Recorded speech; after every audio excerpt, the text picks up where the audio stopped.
Make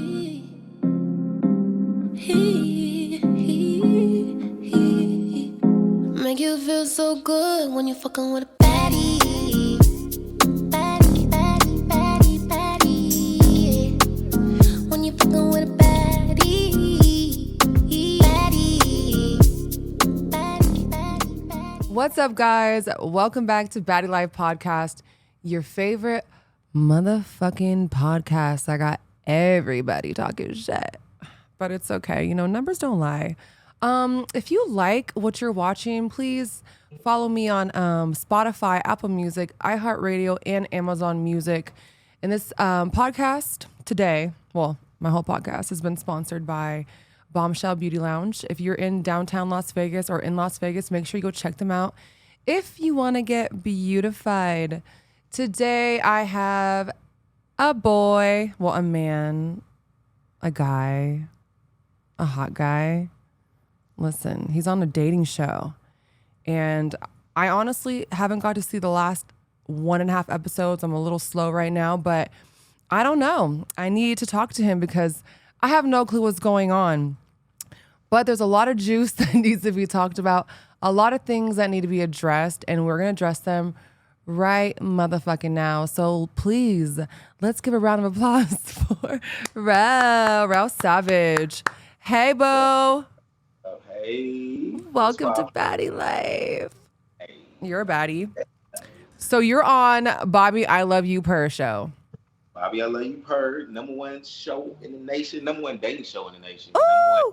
#1 LGBTQ dating show in the nation. Let's get that. That's awesome to be a part of something like that, huh? Yes. Does it feel good? Good. So before we get into like the drama and the juice and stuff, could you tell your fans a little bit about you? Like, how old are you? Where are you from? Like, how'd you grow up? And then I have a couple more juicy questions because I want people to know you as well, not just the show. So what's up? Well, I'm 27 years old. Right now I'll be 28 October 17th, so that's next month. Libra. Libra gang. But yeah, so I'm from Houston, Texas. North side of Houston. I grew up. I had the life that I lived was very rough. I'm from the hood. I grew up in the hood.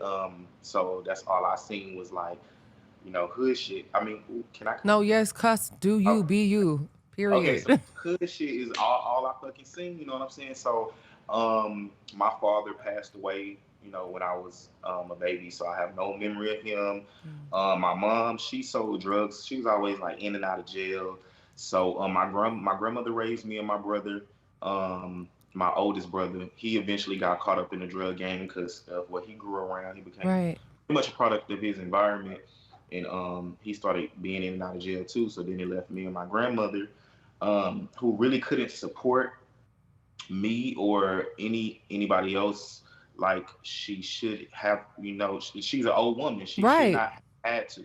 So being that she was supporting me and she wasn't working, she was elderly, we ended up being like evicted from our apartment. So we went through like stages of being homeless. Damn. So we slept like I've dealt with like sleeping in the streets, like sleeping under a bridge, waking up in the morning, standing in front of the corner store asking for change. Like, damn. How old were you? Yeah.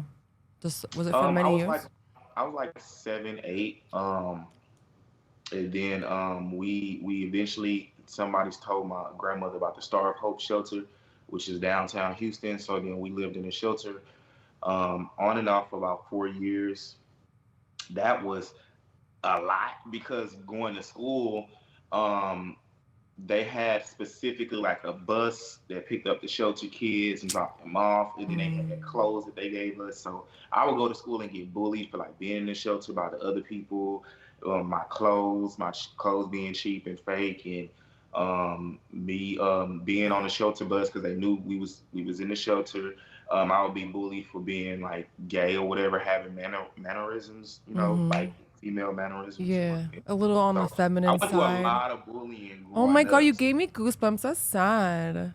Yeah, I mean, it's hard. It's just like no kid should have to deal with that, but it made you. Yeah, so I mean, it is what it is. My mom, she ended up getting like custody. She ended up taking me back in at like the age of like 12, like 12, 13. Mm-hmm. So then I had went to middle school. She like put me in middle school. So like, and I went to like the seventh grade and the eighth grade, and I got skipped up from the eighth grade. I'm sorry. I went to the seventh grade, got skipped up from the eighth grade, went straight to the ninth. So I finished out my college in my high school. So I'm high shit. My high school and my college life with her. So basically, like from Okay. So that's good. Your mom redeemed herself? Well, I don't like to okay, really. okay. I got it. Maybe I was stretched it a little too far. We don't really have like the best like relationship because, to be honest, how I feel is my mom came into my life and tried to pick everything up at a very late start. Mm-hmm. So she didn't really know me. I didn't really know her. And we just never got a chance to get to know each other. Or And like so mend the trauma and stuff, like in a healthy way, you know? Some people don't know how to do stuff like that. I've tried, but yeah. Well, when you're 12 though, like when you're 12 and your mom comes back in, like you don't even, I mean, I didn't know shit till I was like fucking mid 20s until I really started registering and understanding things fully. So being 12 and then still having all the pain and the shit that you had to go through and endure, like it must have been hard. I mean, I understand. I could feel what you're going through just by you telling me. Like when people tell me their stories, I just kind of put myself in their story just so I can really like absorb, you know, their experiences. And that's fucked up. So your grandma was living with you under the bridge too? Yeah. Damn, shout out to grandma. Held it down the best she could. She did. And then bullying at school. Like how did you deal with the bullying at school? I fought a lot. It made me a fighter. Because I always felt like I had to defend myself. Mm-hmm. And then the guys would always try me, you know, because they want to pick on like the feminine or the gay guy, or you know what I'm saying, or the guy that's not as masculine as them, or maybe it's because they really like them, or you know what I'm saying. Yeah. It was always different shit. So I fought a lot. Anybody that pretty much fucked with me, we fought. You seem quiet. Like you seem kind of like you're reserved, but you're fun, but like I'm observer. I'm very much so, you know, to myself, laid back. But when I do step out, I only like to step out with my group of people. Yeah. I like to get my group of people turned up. But I will, like, if I'm going out with my group and they invite other people, I am inviting. It's just that I won't go out looking for other people. Like I have my select a few people. Yeah. Right now, I'm like the turn up king. Like I'm finna get you fucked up. We finna get lit. We finna have a good time. I feel it. I'm like fun too, but like I'm also observer, and I can be very chill and observing and cool and introverted.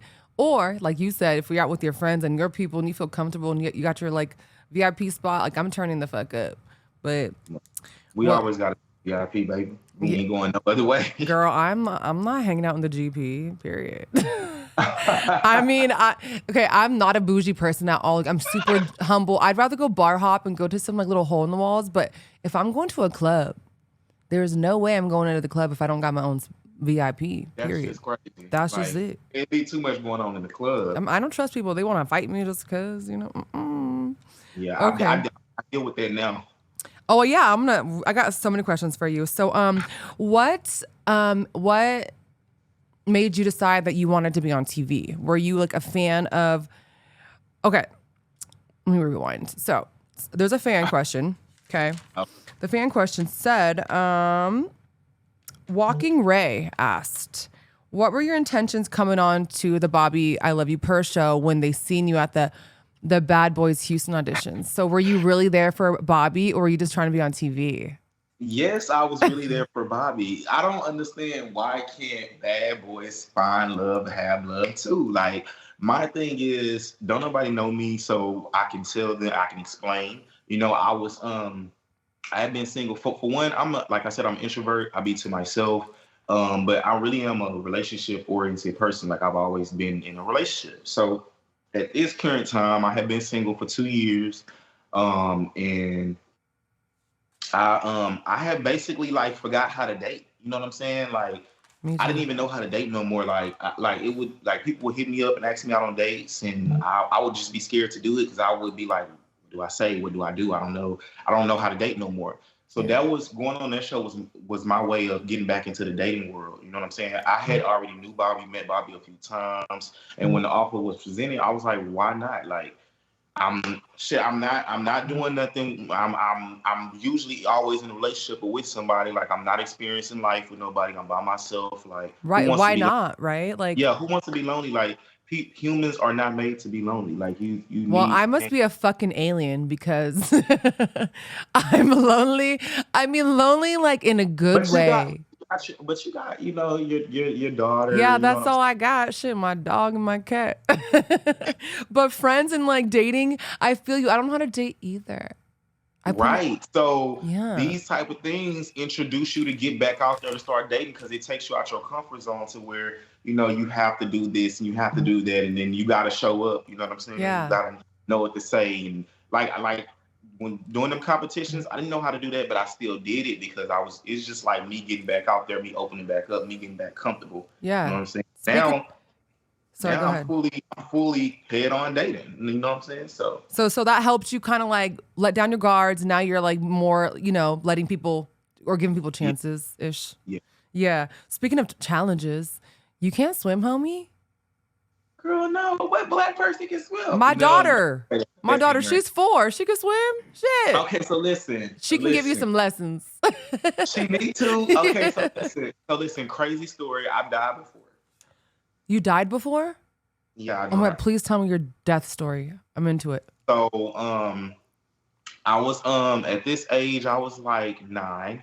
And my grandmother had just got kicked out like the Star Hope shelter.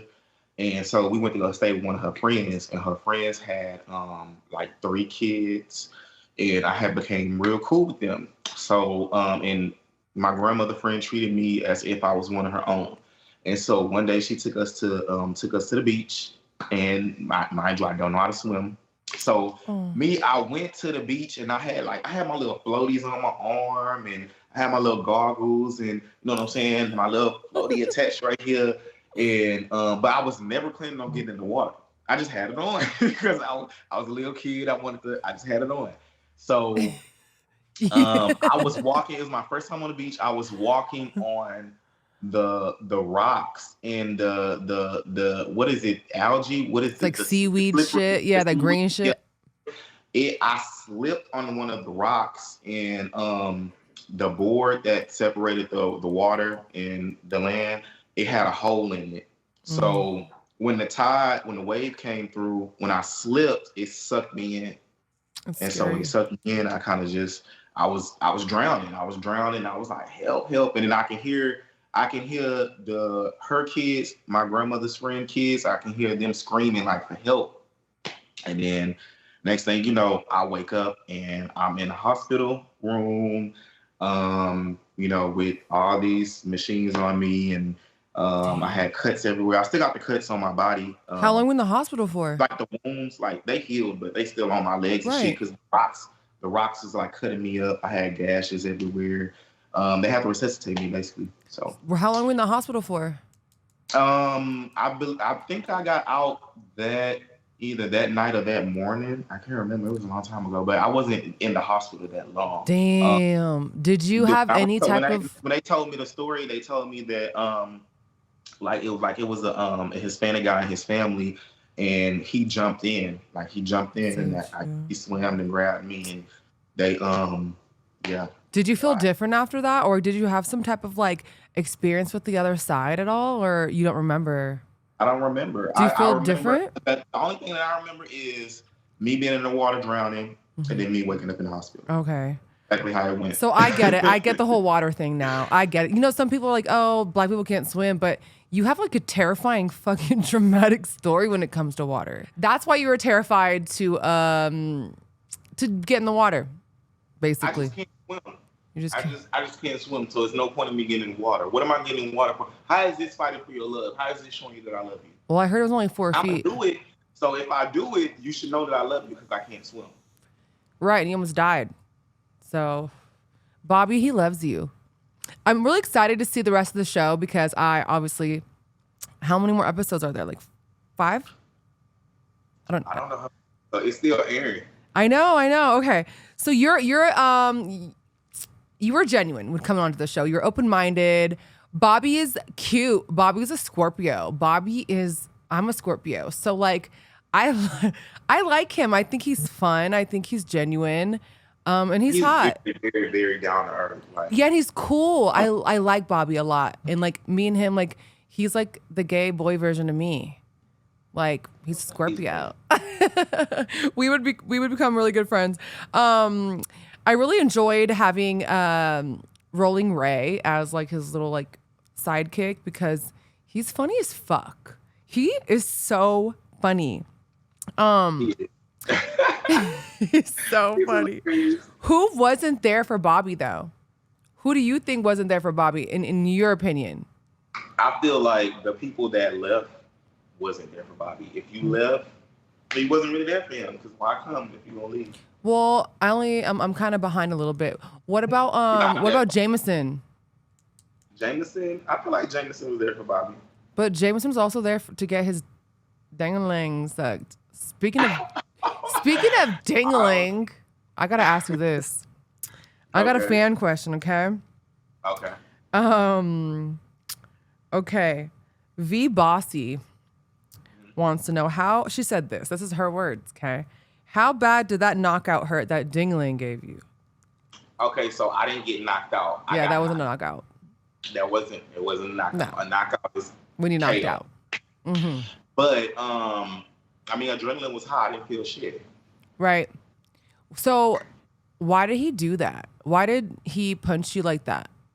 Okay, so what they didn't show or what was edited is what you can see in his commentary, like in his confessional, he was like, "Oh, I'm trying to break it up," and Savage, hit me. So I hit him first. Why'd you hit him? Okay. Did you think maybe he was jumping in or something, or? Yeah. Okay. So for one, we was like all belligerently drunk that day. Like when I tell you we was drunk, I think we had drunk like Reposado. I think we had some Hennessy, Douce. Like going through bottles. That's the same day. That's why you see Tony grabbing a Hennessy bottle. He drinking it. He going crazy. He drunk. Like that's why you seen all that chaos by the pool. Everybody had been drinking. Like, and then we was smoking. Being niggas. So, when the situation had occurred, and I was trying to calm everything down. You know what I'm saying? And me and Randy kind of went back and forth because he was inserting himself. When I was trying to calm it down. Everybody seen I was trying to calm it down. I am a person. I be like, we don't need to do this. You know what I'm saying? We can do this. We can talk. Y'all can talk, but it ain't got results to that. And then Bobby didn't want none of that. You know what I'm saying? So right. When it happened, how'd you feel?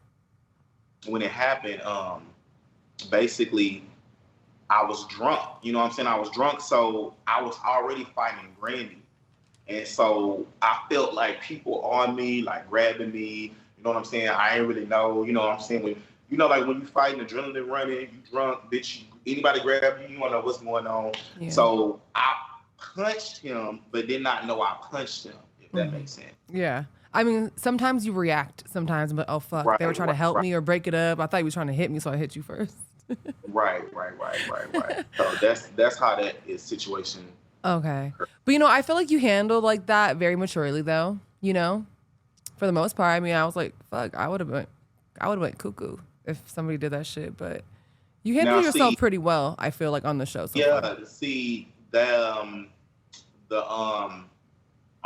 thing about it is how we both felt so bad afterwards because we went in there, we was homies. We knew each other. Yeah. You know what I'm saying? So it was kind of like, it was really the heat of the moment type ordeal. Everybody was drunk. Right. And you know what? When you're on TV and somebody does some stupid shit, you're always like, oh, I look like this. Like they want to not look like a certain way. So they might think like, oh, I have to hit him to show the fans that like, I'm not no punk. Like, cause I've been put in that position where, I got jumped or whatever. And I had to I felt like I had to go do something the very next day to at least one of those girls. In reality, I probably didn't have to, but in my mind, my mom was talking shit to me. And I was like, you look like a punk ass bitch. So I went and did that. So girl, I get it. It was that the night was crazy because on the show, I ended up getting jumped. I had multiple people on me, like the cameraman. If you look at the fight, the reason why I fell is because the cameraman pushed me from behind. You gotta go look and slow down the fight. The cameraman pushed me from behind. And then Dimitri had already threw water, juice, soda, motherfucking Mexican rice, Mexican beans, all Not the type of food and beans. juice and He shit on the spilled the floor. And so beans. me, I failed. You know what I'm saying? That's why everybody was falling. That's why Right. everybody was slipping and falling and falling back on each other and whatever. But like the cameraman pushed me from behind. I had Dingaling hitting me when I didn't even see. The thing about it is I didn't know we was fighting. I was trying. The reason why I ended up hitting him by accident is because I was trying to get to Granny. So I'm drunk. You grab me. I'm trying to get to him. Brandon's a wheelchair dude. You, huh? Brandon's a wheelchair dude. No, Grandy, the tall but light skin. Grandy, Hercules, Grandy. The tall. Oh, you know what? I'm like, he's hot. Like I think he's fucking hot. I was like, what? I was like, you're gay. I never knew he would have been gay. I thought he was like a flamboyant straight dude. A dream guy. If you build a guy, a man in your head to just be like beautiful and perfect, it will be Grandy. Yeah, he's hot. He's just. Yeah, I'm mad he's gay. Yo, hey, call me if you change your mind. I have another fan question from That Good Cat, and they want to know, why did you and Cash fall out? Wow. Wait, which one's Cash? I just know you and like the hot guy and Bobby. Cash is go hard. Cash. Wait, which one's Cash? You know the wait, can you see me? Yeah, I can see you. You're fine. Go ahead. So you saying about Cash what? Or who's Cash? Which one's Cash? Cash is Puerto Rican Poppy that punched Demetrius. Oh, the short dude. He's not short. Cash. It's not Colgate. It's the guy with the hair. Go hard. Oh, okay. See, you got to give me the nicknames. Yes, I know the nicknames. I'm the nickname. Okay, yeah, he's cute too. Shit, I was like, oh, okay. Fuck, why is everybody the gay? cast was lit. It was a great cast. I like the cast. Okay, so you guys fell out because of why? The fans want to know in real life what really happened. Okay, so the reason why me and Cash fell out is because so I ended up getting close, like super, super close. Like, you know, when you do these type of shows, you bond with certain people, people you don't. Like, in the house, because I'm bonded with all the guys now, but in the house, I was super close and bonded with Tony because me and Tony knew each other from Houston. I had been knowing him down there 10 years, along with Davion, which is the handler, because he was there too.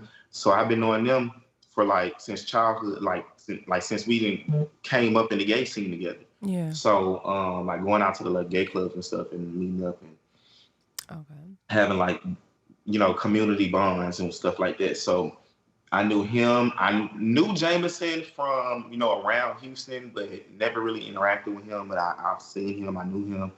And I had met Cash and Mikey on the first. Those are the first two people I met coming in. Like as soon as I got out the truck, they were outside the hotel. They was like, "Oh, you must be here for the show." You know, they came, walked up, greeted me, helped me bring my bags in because I had a lot of luggage, and yeah, we hit it off. So I was super close with Cash, and I was Go Hard and Island Boy. Go Hard. Right. So I was super close with them in the house. And we all kind of like basically when we got off the show, there was some stuff that had happened, and it kind of felt like at the moment betrayal. You know what I'm saying? Like so after the show, we all had said shit. We all had said shit about each other, right? You know, and then we had kind of pretty much talked it out, but it was over like some, you know, just talk, whatever comments. Yeah. So you guys fell out after filming though. Yeah. Okay, you know, I do like Cash. We have a few more questions. I have a really big question at the end. But okay. How do you feel like your edit is on TV, and how are you dealing with like social media, like the negativity, just being on TV? Well, how is it affecting your life? I don't get a lot of negativity on social media. I got a lot of negativity. Okay, I'm gonna keep it real. I got a lot of negativity on the first episode. because the first episode, okay, so when I was in the house and I seen what happened, like the next day, I had told the guys, I was like, do y'all feel like y'all gonna look like bullies for, the shit that happened with Demetrius? And everybody was like, no, no, no, no, no. I didn't necessarily feel like the world was going to include me in that situation because I didn't fight Demetrius. I only hit him when he tried to kick my friend that was in a wheelchair. And that situation was much closer than what people see on TV. Like, he damn near almost kicked Tony. And this is somebody that I've been knowing for years. Like, for one, he started the situation with Tony, which is Hot Wheels. He started the situation with Hot Wheels at the hotel by just being rude, like, oh, they got somebody in a wheelchair. What the hell is he doing here? Like, talking shit, like, why are you doing that? And then he told him, Tony Hot Wheels that he stink. Just being rude. Like, got into it with Cash at the hotel. Demetrius got into it with Cash because he told Cash that, his shoes from Payless. I literally grabbed Cash. So he was really like the bully. Like, he was really... Yeah, he was the bully. He was antagonizing people and trying to put them down and like, okay. Because I kind of felt like that from him. He seemed like a spoiled little brat. Like, that's what the vibe I got from that guy. I'm up here and they're down there. Yeah, like, that's fucked up. He was like that the whole entire time. So I might interview him. Oh, go ahead. Listen, he was great TV. He's gonna give you the tea. Like, he was great TV, but he was very much so very disrespectful before going into the house. So I had thought that the guys that had already like fought him was gonna be considered bullies, but the world threw me in that as well.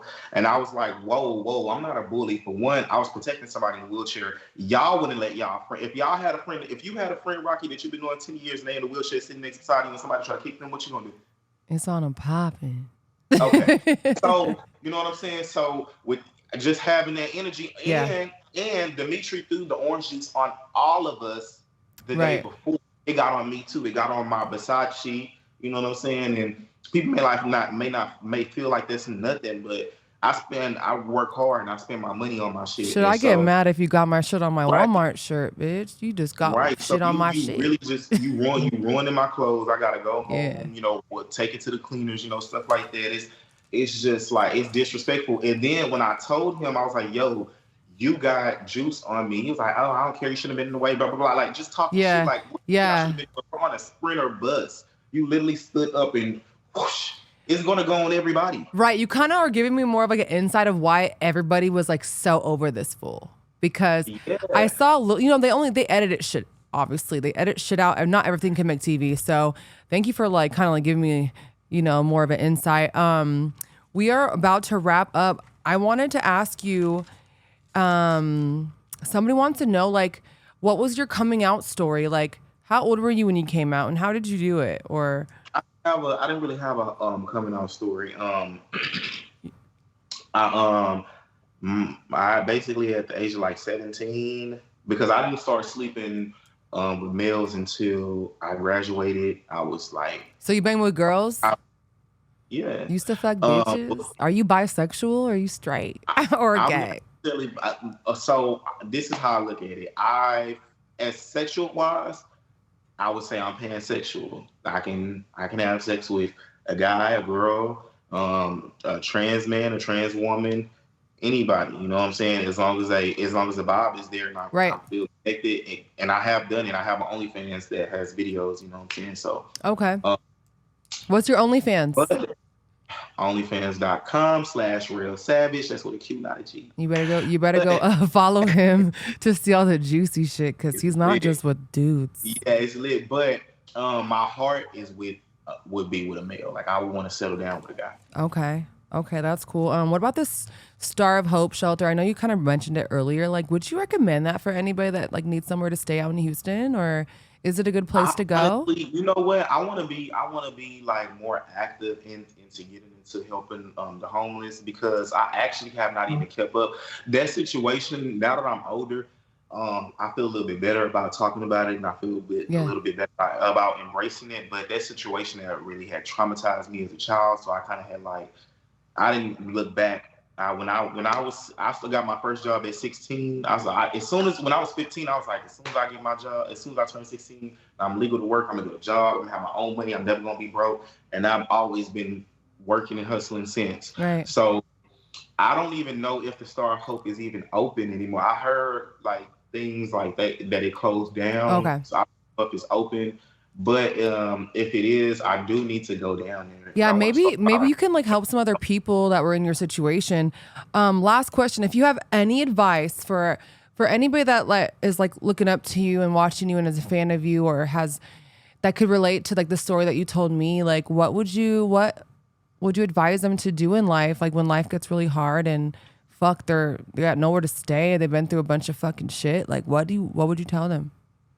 I was telling them they got to keep pushing because if you don't, who will? It's like, I've been through all that and you just got to keep pushing because, every day it ain't going to rain. You know what I'm saying? It's going to be a sunny day. So, you know what I'm saying? You just got to keep pushing until you get out that situation. I was homeless and for years I would, you know what I'm saying? And even in the shelter, like I kept pushing. I kept going through it. I had to fight sometimes. Right. You know what I'm saying? I got myself up out that situation eventually. Good for you. That's awesome. I love seeing strength in people that have been through so much bullshit and seeing them just kind of like grow from it and get through it and become stronger people. So I love that about you. Thank you for telling me your story. You're welcome. I never would have known that. You never know people until you ask them questions. Okay, Rell, is there anything you want to tell anybody else like right now? I would love for you to come to my studio. Like, I meant not my studio. It's not mine. My bad. I would love for you to come to Vegas. But there was some technical difficulties. I know, it's okay. But I would love for you to come back and we could do something special, do something like fun. And like, I want to get more involved in the community too. So we should like do something together. In Vegas though, right? Like should all come out. You're in Houston. Whatever, we'll talk about it. But we need to help some people.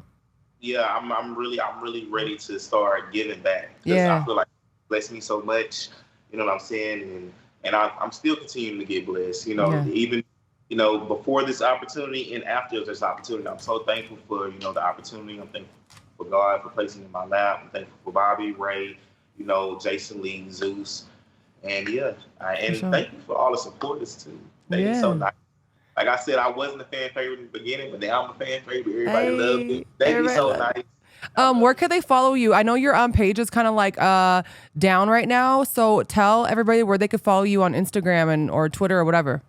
My main account is currently suspended, so hopefully it'll be back up in a few days. But that's Rell Savage. That's RELLSAVAQE. But my backup page, which is what I'm currently on right now, is up and running. It's Rell, RELL dot, like a period, and period, Savage, SAVAQE. So I'll have a link down below for you, so everybody could find you on all your socials. What? Period up, period up. Ew. All right. Like the song? No, I want a verse to it. I should drop it. I'm gonna drop my verse. Period up. That's, oh my God. I mean, it's funny, but whatever. All right, Boo. Thank you so much. You guys make sure you check out Rell on Bobby, I Love You Purr on Zeus Network. Thank you, Boo, for coming, honestly, and spending this time with me and sharing your story. You're welcome. Bye, beautiful. Bye, baby. Mwah. See you later. Aw.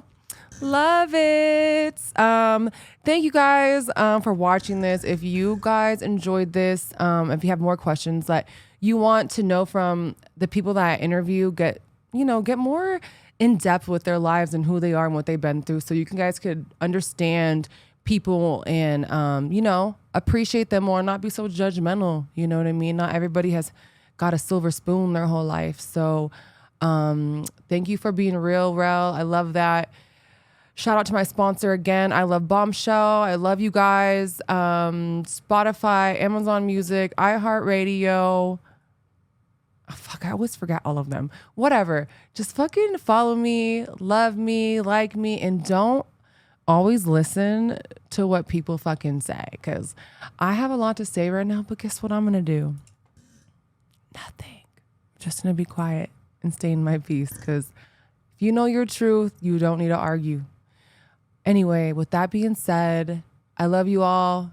Until next time, I'll see you guys later. Baddie Life out. That sounds so good. Make you feel so good when you fucking with a